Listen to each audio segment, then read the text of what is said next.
Punisher, 2004. Couldn't find it online. I had to get Prime Video for it, and I don't want to pay for Prime Video right now. I'm paying for too many damn things. I had it on DVD. One, I forgot the big difference between the quality of look of DVD and like Blu-ray. It's dramatic. So, low quality, looking wise. I love this movie. Now, it has its pros and cons, but I think it's very underrated. People just don't give it a chance. They just, I'm like, what movie did you people see? This movie has so many good things to it. So I'll give it the pros and cons. I'll give cons first, pros second. Cons first, the biggest con is the way it's directed and shot. It is directed, like the aesthetic of the movie is like a novella. It looks like a TV soap opera. It doesn't have the aesthetic of the grit and grime of The Punisher. It looks so like fucking like flat lighted. Like it looks like a TV show. I think that's the biggest problem with the movie. I think the music is good when it's on Punisher and action things, and it's weird soap opera shit when it's not. So yeah, those are the pros and cons. Or not the pros and cons, those are the cons. Those are the big two cons. Cinematography, big deal. In the hands of a different director, you put the shit in like David Fincher's hands, a Martin Scorsese. You put this in give it a good cinematographer like Roger Deakins. I'm like, you can make a beautiful, gritty, awesome movie.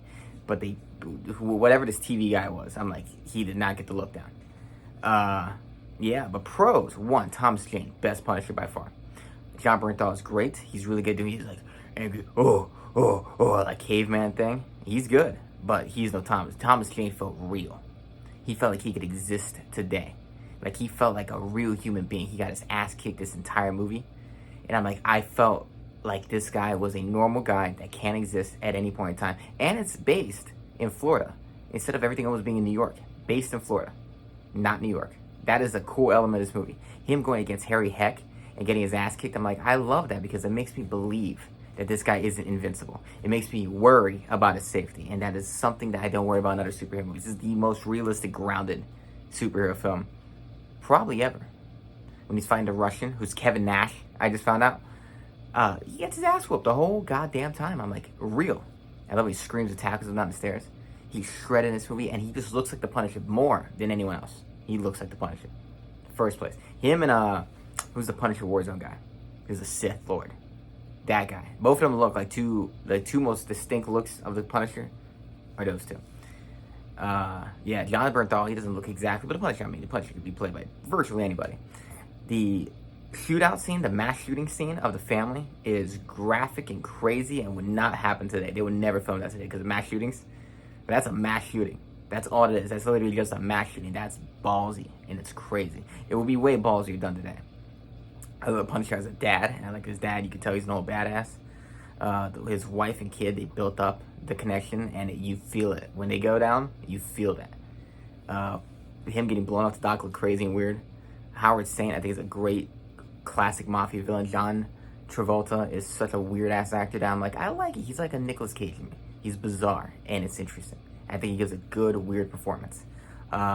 Will Patton is fantastic as his right-hand man. He is fantastic. The wife is great. The villains are great. It's a great, great revenge tale that just feels realistic. And I like that Frank is an FBI agent. He's not necessarily like he was in the Marines back in the day, but I like he's an FBI. It's a little bit different. The side characters in the apartment complex are kind of goofy. Like, I kind of like them. I think they overstayed their welcome. Bumbo, weird-ass guy, and Rebecca Romijn, who's hot and just flirting with him the whole time. And she's like, oh, I know what it's like. I'm like, you have no idea. You have no idea what it's like. This guy had 30 of his family members massacred on a beach, and he got blown up. You have no idea what he went through. But she's like, oh, my God, I know what it's like. I date really bad guys. I love the boyfriend scene where he bonks the guy in the nose, the butterfly knife. So, yeah, this movie is a great movie. That's a shot. It just simply doesn't have the aesthetic that it needs, but the script is all there. And the actors are all there. I mean, Thomas Jane, John Travolta, Will Patton, Kevin Nash, Rebecca Romijn, Ben Foster. It's like his first movie or something. He's like a skinny little drug addict. Skinny little shithead. And the fat guy who looks like the fat guy, he looks like the fat priest from Heathers. Fat pastor.